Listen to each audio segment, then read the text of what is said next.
Uhul. Oi, pessoal, boa noite. Domingão, indo embora. Mais uma semana aí que vai se iniciar amanhã. Vocês já organizaram a semana de vocês? Já separaram aí por dias da semana, períodos do dia? O que vocês pretendem fazer? Quais são as tarefas para vocês aí para a próxima semana? Quais são as metas, os objetivos de vocês? Domingão é dia disso também, né? Eu deixei uma enquete aqui no Instagram hoje, né? Uma caixinha lá perguntando uma palavra para vocês que define aí, né, esse dia da semana, domingo, e alguns seguidores colocaram que nostalgia, família e outras coisas lá. E me remeteu daí, né, quando eu li lá a nostalgia, eu fiquei nostálgica também na hora. E eu lembrei uma coisa legal que eu queria compartilhar com vocês, e é quando eu estava estudando para um concurso de Itaporanga em 2008, anos 2007, 2008, acredito 2008, e na época eu não era concursada ainda, estava vindo de uma outra cidade que eu tinha trabalhado no Paraná, e lá eu não era concursada porque até então as prefeituras conseguiam fazer contratos de contratar enfermeiros de forma indireta, sem concurso público, e depois que foi gerando toda essa cobrança, né, do Tribunal de Contas, que todo funcionário de serviço público ele tem que ser contratado através de concurso público, né? Seleção de concurso público. Então, eu estava vindo, trabalhava lá sem concurso e estava aqui em Itaberá já trabalhando no hospital aqui de Itaberá, e abriu lá o edital para minha cidade natal, que é Itaporanga. E o que me remeteu hoje, essa lembrança aí, foi que eu estava pensando hoje o que engaja, né? O que motiva nós a correr atrás, né, daquilo que a gente está querendo. Quais são os gatilhos mentais, muitas vezes, que nós utilizamos, né, para fortalecer essa vontade, né, essa força e fazer com que a gente se esforce mais, né, no dia a dia. E eu lembrei que nessa época, então, lá em 2008, eu queria ter um carro, eu não tinha meu carro próprio ainda. Eu andava de busão, né, me deslocava, mas de transporte público, de ônibus. E eu queria ter um carro, naquele momento era essa a minha meta de vida. E então eu queria ter 2 empregos para eu conseguir ter esse carro. E eu já estava trabalhando aqui, na época não era ainda efetiva, estava trabalhando estava cobrindo alguém que estava de licença maternidade. Acho que era isso, licença saúde, não lembro. Eu sei que eu fiquei um mês nessa situação e depois eu fui contratada na carteira daí. E eu queria o carro, mas eu não queria um carro. Eu queria um carro, ele tinha cor, ele tinha marca, e era um Fox na época. Eu queria ter um Fox preto. Era essa a minha meta. Eu falei, bom, se eu trabalhar em 2 lugares, eu vou conseguir uma grana, então, para eu adquirir esse carro, para eu parcelar ele, eu não ficar tão apertada, né, durante o mês, aí com uma prestação de um carro para pagar e tudo mais. E eu lembro que eu deitava todo dia e eu mentalizava. Eu me enxergava dentro daquele Fox preto. Então, me remeteu essa lembrança aí, nesse momento nostálgico de hoje, de lembrar lá do comecinho, né, da carreira, e, e a importância, né, dos gatilhos mentais aí, da nossa mente trabalhando a favor, então nos fortalecendo e nos estimulando aí a correr atrás daquilo que de fato a gente quer. Então, deixa essa dica para vocês. O que você quer para você? O que é o seu desejo agora? O que você quer adquirir? Ou que dívida que você quer pagar? Ou que situação que você quer resolver? E você precisa aí desse trabalho, ou você quer sair de um serviço que às vezes você não tem tanta estabilidade e acredita em encontrar mais estabilidade no serviço público, ou você já está num trabalho que você ganha inferior ao valor estipulado para se receber como funcionário público de enfermeira de Itapeva, ou você ainda não trabalha e você quer o seu primeiro emprego, então, e a partir daí você, né, ter a sua liberdade financeira, começar a ter o seu salário e adquirir, então, outras coisas que você venha a ter vontade, a ter meta aí na vida, né? Então, deixa aí essa reflexão para vocês. Qual que é a sua vontade? E o que você está fazendo, né, para conseguir isso, para conquistar isso? Tá bom? O meu era bem modesta, né, que eu era, né? Eu queria um Fox preto. E zero, viu? Bem modesta. E deu certo, deu muito certo. Eu estudei muito, muito, muito, muito para aquele concurso e eu passei em primeiro lugar na época. E eu fiquei muito feliz e isso sempre vai ficar de lembrança na minha memória, que realmente quando nós queremos alguma coisa, mas que nós nos dedicamos e nos debruçamos para aquilo. E eu via muito uma frase também no passado, de um conhecido da família, que ele dizia: se você já tem metade, se você tem vontade, você já tem a metade, né? Então, a vontade de passar nesse concurso, de Itapeva e nos demais concursos que virão, então, tenha meta, né? E faça a sua parte, que é estudar. Sem estudar, vai ficar difícil, né, de atingir essa meta. Vamos para a aula de hoje, então? Vamos continuar falando da Lei Orgânica da Saúde, a Lei 8.080. Nós paramos na aulinha de ontem na parte do artigo 6º, e eu vou dar continuidade aqui, então, falando do que está conceituado aí dentro do artigo 6º, né, sobre vigilância, o que é a vigilância epidemiológica, vigilância sanitária, a saúde do trabalhador. Vamos falar hoje, finalmente, dos princípios e diretrizes do SUS, aqui através, né, do que está documentado na 8.080, lembrando que nós já vimos lá na Constituição Federal, né, dos 3 princípios previstos na Constituição Federal para o SUS, as 3 diretrizes, né, assistência integral, a participação da comunidade e a administração aí do nosso SUS, então, de forma descentralizada. Hoje nós vamos ver o que vamos encontrar aqui no conteúdo da 8.080 em relação às diretrizes, né, que acrescentam, então, as diretrizes e os princípios já esses 3 outros princípios já, esses 3 outras diretrizes já previstas lá na Constituição Federal. Vamos pegar o material, vamos maratonar.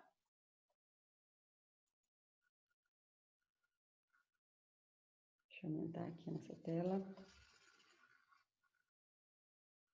Então, ontem nós paramos por aqui, né, dos objetivos e atribuições, e no artigo 6º, no campo de atuação do Sistema Único de Saúde, as ações, então, na execução das ações previstas aqui na 8.080. E nós temos aqui já no início dessas citados aqui de execução, nós temos vigilância sanitária, vigilância epidemiológica, saúde do trabalhador e da sequência mais ao monte aí de ações previstas, né, dentro da atuação do SUS. Nós falamos dela ontem. E no parágrafo, então, parágrafo primeiro do artigo 6º, vem o conceito de vigilância sanitária. Então, vamos lá, prestar bastante atenção aqui, onde eu deixei grifado, que são essas palavrinhas-chave, então, que vão ajudar a direcionar você na hora da prova do concurso, se cair lá alguma questão e que tenha nessa questão, então, venha falando de vigilância sanitária ou de epidemiológica, de saúde do trabalhador, as palavrinhas-chave para a gente não cair nas pegadinhas do concurso e já matar a charada na hora, tá bom? Então, parágrafo 1º do artigo 6º, entende-se por vigilância sanitária um conjunto de ações, né? Não é uma ação única. Para eu fazer vigilância sanitária, eu preciso, então, ter ali atrelado um rol de atividades, né? Um rol de ações, então, capaz de eliminar, diminuir ou prevenir riscos à saúde e de intervir nos problemas sanitários decorrentes do meio ambiente, da produção e circulação de bens e da prestação de serviços de interesse da saúde e da continuidade, né? Aqui no texto lá no documento da 8.080. Então, vamos recapitular. Vigilância sanitária é um conjunto de ações capaz de eliminar, diminuir ou prevenir os riscos à saúde. Abrangendo, que tanto que tem que estar dentro ali para a saúde sanitária ser efetiva. Controle de bens de consumo, direto e indiretamente, se relacione com a saúde, compreendidas todas as etapas e processos da produção ao consumo. O controle da prestação de serviços que se relacionam direto ou indiretamente com a saúde, e trocando em miúdas aqui, então, o controle de bens de consumo, tudo que é produzido, né, tudo que é recurso aí, material produzido para a saúde.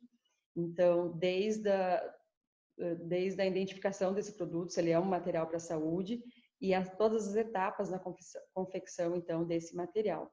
Se eles atendem, né, as normas, se selo de qualidade, são produtos que passaram, então, por verificação, né, pelas normas aí reguladoras, e se eles estão aptos, então, a serem utilizados dentro dos serviços de saúde do nosso país, dentro do SUS. E o controle de prestação de serviços são todos os serviços, então, que todas as empresas e serviços públicos que prestam serviços de saúde. Então, a fiscalização da vigilância sanitária que acontece para esses serviços e verificando aí se eles atendem, então, a todas as regras, né? E o conceito, no parágrafo 2º do artigo 6º, o conceito de vigilância epidemiológica. Então, entende-se por vigilância epidemiológica um conjunto de ações que proporcionam conhecimento, a detecção ou prevenção de qualquer mudança nos fatores determinantes e condicionantes de saúde individual ou coletiva, com a finalidade de recomendar e adotar as medidas de prevenção e controle das doenças ou agravos. Então, tudo grifadinho aí também para vocês, não confundiram na hora da prova. Então, vigilância epidemiológica também é um conjunto de ações, porém, um conjunto de ações que proporcionam conhecimento, detecção ou prevenção. Então, o conhecimento, um exemplo nesse momento, nós não conhecíamos essa forma do Covid-19, né? Então, foi uma entrada nova aí de uma doença no cenário aí das doenças de saúde pública. Então, a vigilância epidemiológica tem no seu conjunto de ações, né, a necessidade de passar a conhecer também aquilo que ainda não se conhecia, né? E de que forma, então, lidar com isso, de que forma que vai ser detectado, né? De que forma que vai ser, quais os serviços que vão ser envolvidos, então, para se fazer diagnóstico, qual o fluxo, né? Após as pessoas aí já detectadas com a doença, quais são as medidas de prevenção, de proteção, né? Então, o conhecimento nesse sentido, daquilo que não tem e passa a acontecer, então, no cenário das patologias aí dentro da saúde pública. A detecção ou prevenção, né? Então, está detectado, passou-se a conhecer aquele problema de saúde pública, né? E de que forma, a partir de agora, que nós vamos fazer a prevenção. Então, e nessa situação do momento, a higiene correta, o uso de máscaras, né? E tudo mais. E de qualquer mudança nos fatores determinantes e condicionantes de saúde individual e coletiva. Então, tudo que pode contribuir para que esse cenário, então, possa mudar, com a finalidade de recomendar e adotar as medidas de prevenção e controle das doenças ou agravos. Então, a grande importância aí da vigilância epidemiológica, né?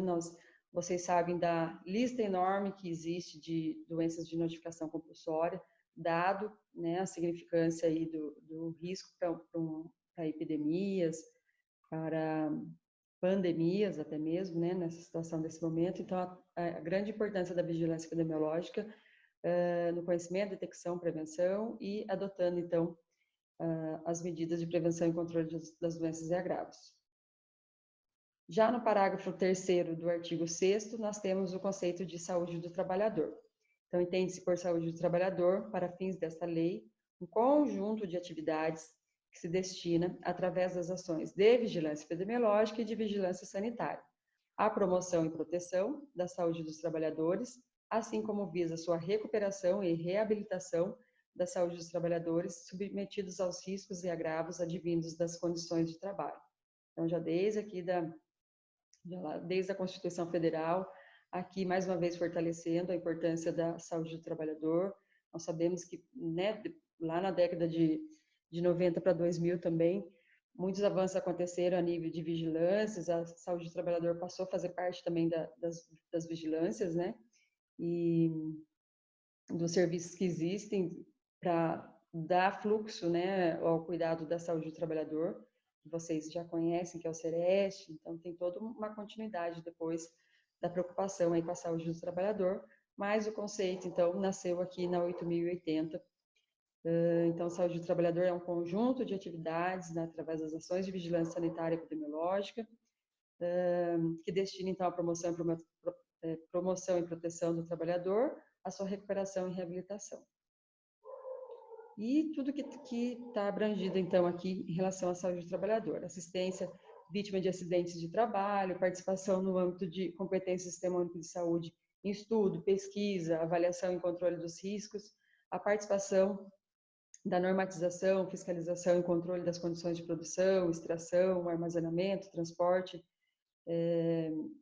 equipamentos que apresentam riscos à saúde do trabalhador, avaliação do impacto que as tecnologias provocam à saúde do trabalhador, informação ao trabalhador e à sua respectiva entidade sindical, às empresas sobre riscos de acidente de trabalho, doença profissional e do trabalho, bem como os resultados de fiscalizações, avaliações ambientais, participação da normatização, fiscalização e controle dos serviços de saúde do trabalhador, revisão periódica da listagem oficial das doenças originadas no processo de trabalho, tendo na sua elaboração a colaboração das entidades sindicais, a garantia ao sindicato dos trabalhadores de requerer ao órgão competente a interdição de máquina, de setor de serviço ou de todo o ambiente de trabalho, quando houver exposição a risco iminente para a vida e saúde dos trabalhadores.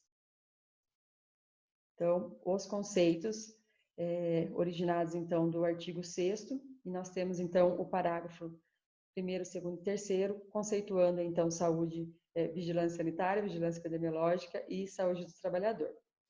Então, guardem aí, anotem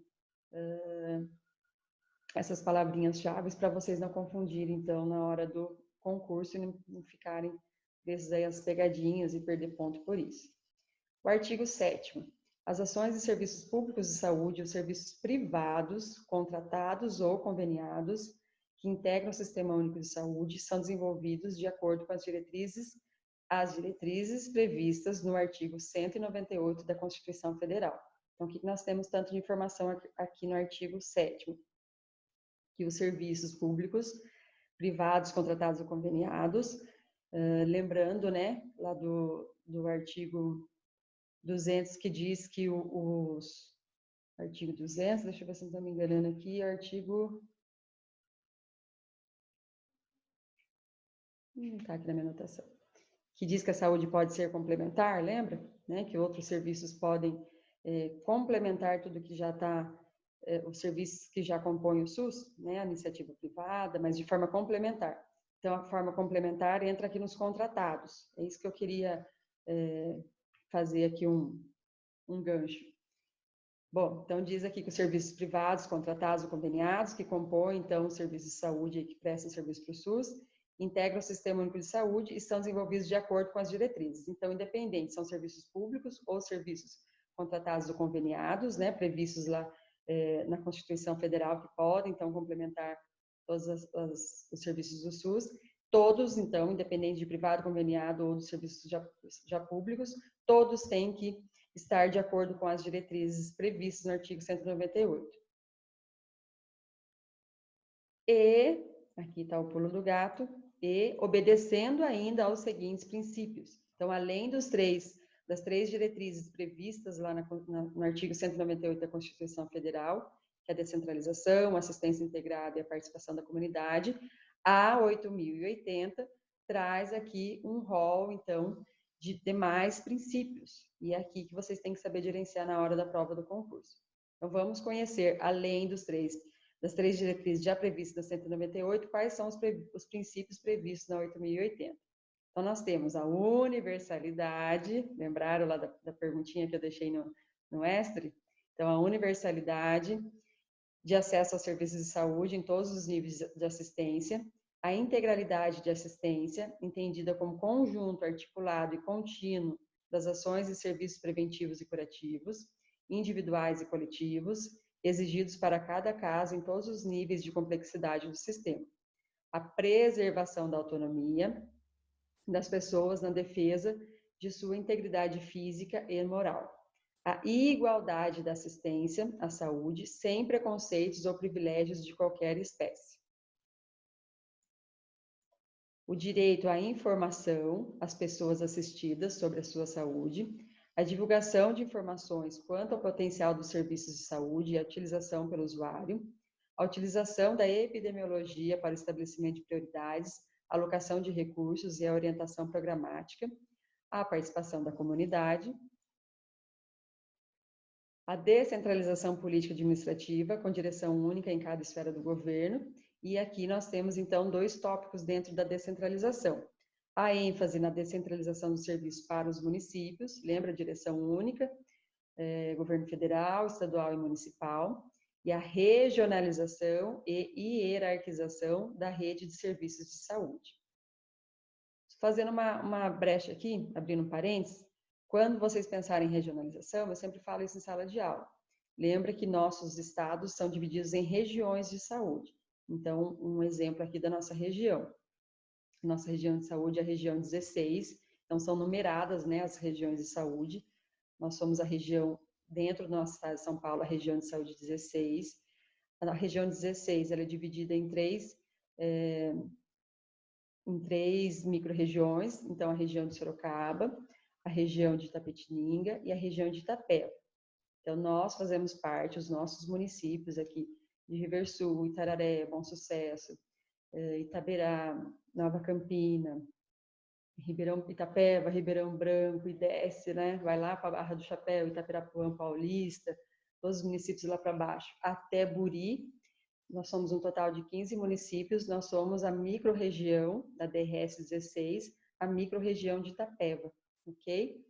Então, quando vocês pensarem nessa palavrinha regionalização, traz essa divisão na mente de vocês, qual que é o nosso fluxo aqui na região, qual que é a nossa referência, e daí fica mais fácil de você entender também. Por que a senhora Valentina foi transferida para Itapeva e não foi transferida para Botucatu? Entende? Por que o seu Enzo foi transferido para Sorocaba, né, e não foi transferido para Avaré? Então, porque a nossa região de saúde é a DRS 16, né, e somos divididos, então, nessas 3 micro-regiões, e a nossa região é de Itapeva, então, o nosso fluxo é para cá e não para lá.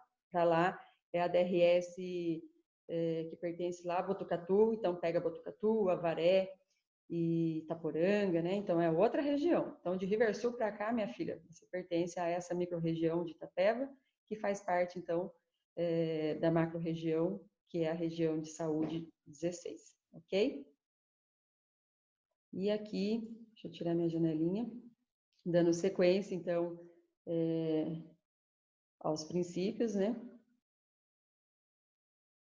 Nós continuamos, então, com a integração em nível executivo das ações de saúde, a conjugação dos recursos financeiros, a capacidade de resolução dos serviços, a organização dos serviços públicos de modo a evitar a duplicidade de meios para fins idênticos, a organização de atendimento público específico e especializado para mulheres vítimas de violência doméstica em geral, que garanta, entre outros, atendimento, acompanhamento psicológico, cirurgias plásticas reparadoras.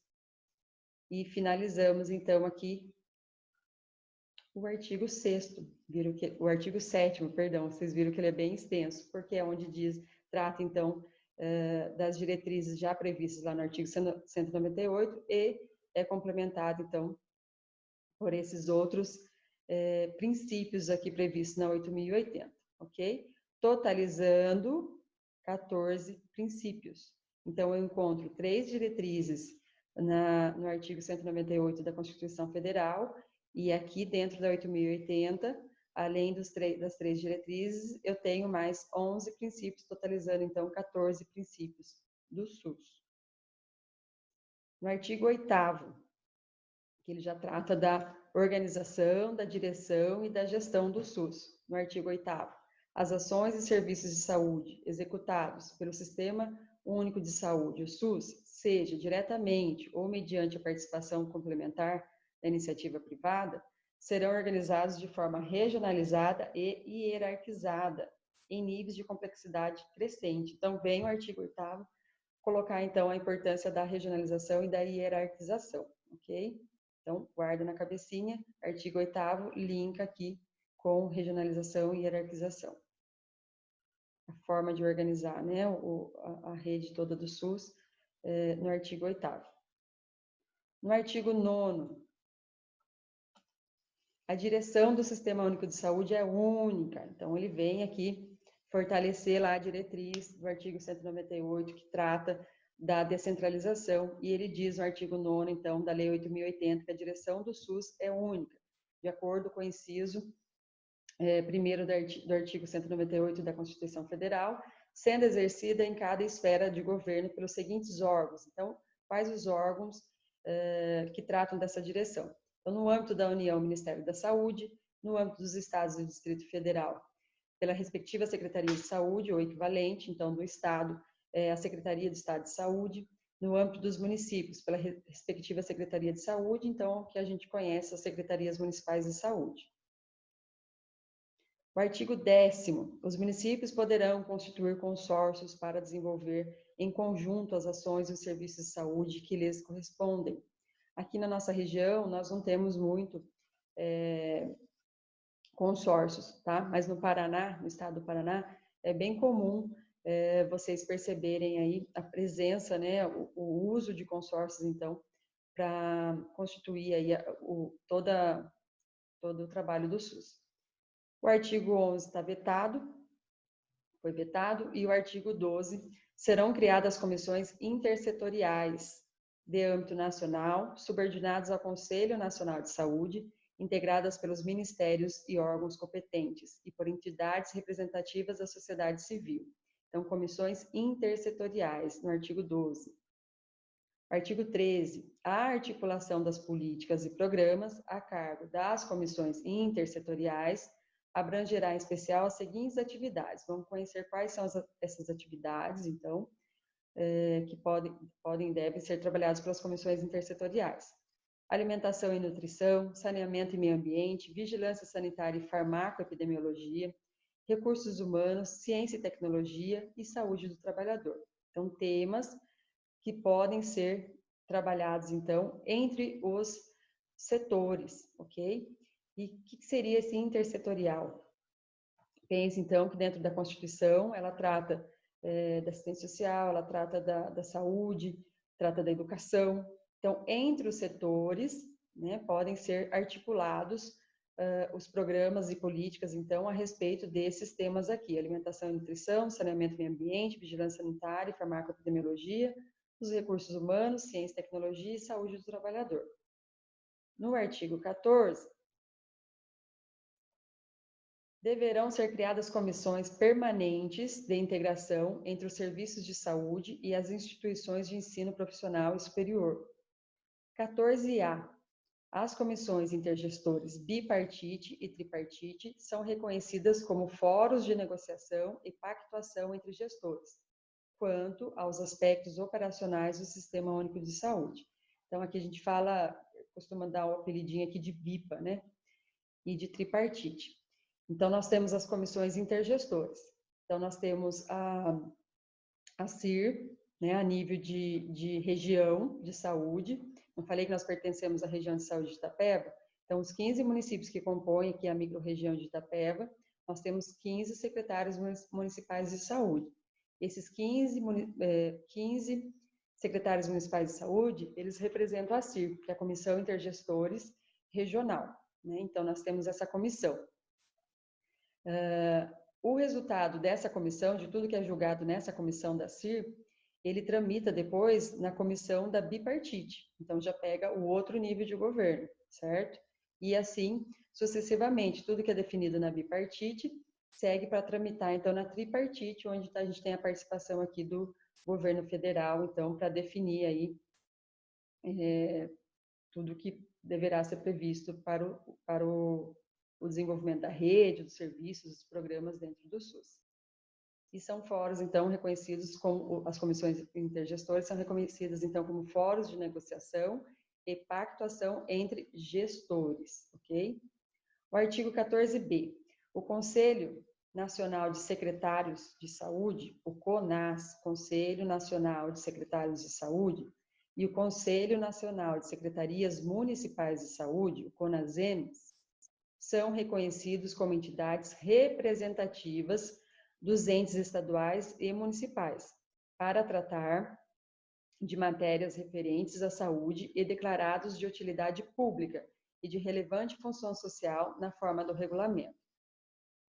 Aqui, o assunto aqui do artigo 14b, eu lembro que ele caiu numa prova de concurso lá de Riversul, que eu fiz há bastante tempo atrás, já também, bastante anos atrás, e simplesmente caiu a perguntinha no concurso sobre as siglas. O que era CONAS, né? Tinha lá o enunciado da questão, e você tinha que encontrar, então, nas alternativas, qual que era a sigla, se era CONAS, CONASEMS, parece bobo, né, mas caiu no concurso. Então, eu tenho que deixar bem definido aí na cabeça, tem que recordar, né, vocês já sabem, tem que recordar, então, as siglas aí em relação aos conselhos, ok? CONAS e CONASEMS. Tanto um conselho quanto o outro, eles têm sites, né? Então, eles têm bastante material divulgado, realmente eles fazem o apoio, né? São reconhecidos como entidades representativas, então, dos entes estaduais e municipais, e eles fazem um apoio, de fato, então, aos secretários municipais de saúde, né? Por parte do CONASEMS. Nós recebemos até profissionais, né, nas secretarias municipais de saúde, eles vêm, geralmente eles têm uma rotina de vir mensalmente ou bimestralmente, porque geralmente também tem um representante para cada X quantidade de cidade, então eles têm uma periodicidade que eles visitam as secretarias municipais de saúde, eles prestam mesmo esse apoio, e é bastante legal o trabalho do CONAS e do CONASEMS. E aqui eu trouxe essa tabelinha para vocês. Eu adoro, viu, gente, fazer esses resuminhos assim, porque eu acho que fica muito mais fácil para o aluno. Então, eu trouxe essa tabelinha aqui para vocês, e daí vai ficar bem claro, agora bem definido aí, vai fazer aquela misturança na hora de fazer a prova. Ai, meu Deus do céu, o professor ficou falando para prestar atenção lá, se não ia ser pegadinha, o que era, só estava na Constituição, depois passou a fazer parte da 8.080, mas também ela veio dizendo aí de ontem para hoje que tem princípios doutrinários, princípios organizativos. Então, eu trouxe aqui separadinho para vocês. Então, cola aí, né, registra aí no bloco de anotação de vocês. Eu deixei aqui, Constituição Federal, artigo 198, as diretrizes previstas, então, da Constituição Federal para o SUS. Descentralização, integralidade, participação da comunidade, certo? Essas três. Se na prova, no enunciado da questão, só falar da Constituição Federal 198, tenha em mente que são três, tá? Essas três aqui.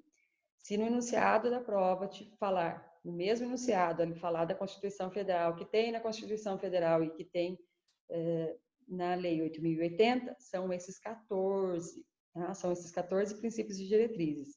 Vamos recordar: universalidade, integralidade, preservação da autonomia, igualdade, direito à informação, divulgação de informações, utilização da epidemiologia, participação da comunidade, descentralização, integração das ações, conjugação dos recursos financeiros, capacidade de resolução, organização evitando a duplicidade, atendimento às vítimas de violência. Então, 14 princípios e diretrizes dentro da 8.080. Princípios doutrinários, né? Então, aqui dos princípios e diretrizes, eu tenho os que são doutrinários. Então, a universalidade, a equidade e a integralidade. Então, cuidado com isso também. Se no enunciado falar de princípio doutrinário, eu posso considerar a equidade. Se ele falar só de princípios e diretrizes da Lei 8.080, eu não tenho equidade aqui. Perceberam? É pegadinha, né? Então, se atente a isso. Como doutrinário, entra a equidade, sem ter a palavrinha doutrinário lá no enunciado do problema, a equidade não entra, certo? E os princípios organizativos: descentralização, a regionalização e a hierarquização, a resolutividade, a participação da comunidade, né, repete aqui, e a complementariedade do setor público.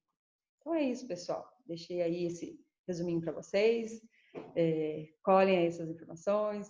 Espero que ajude vocês, então, deixar bem definido aí, então, o que é uma coisa, o que é outra, o que está num texto, o que está no outro texto. Vou encerrando a aula de hoje, né? O nosso Maratonando Aula 3 não terminou a Lei 8.080, vocês perceberam que a gente está parando ali no artigo 9º, né? Então, nós não finalizamos ainda a 8.080. E na aula de amanhã, Maratonando Aula 4, nosso projetinho aí de 4 aulas, né? O meu projeto para vocês aí com essas 4 aulas, eu vou também trazer um artigo aqui da 8.080, que ele teve alteração no ano de 2015 e também cai em concurso, tá? Por ter tido essa alteração, então as bancas adoram trazer alguma novidade, que é para pegar a galera mesmo que está por fora aí das atualizações. Então, na aula de amanhã, não percam, eu vou estar tratando então dessa alteração aí recente, né, 2015, e vou deixar vocês atualizados. Beijão para todo mundo, bom finalzinho de domingo. Programa já e a sequência da semana de vocês, porque a minha já está toda projetada já. Tô cheia de atividade para essa semana. Beijão, fiquem com Deus.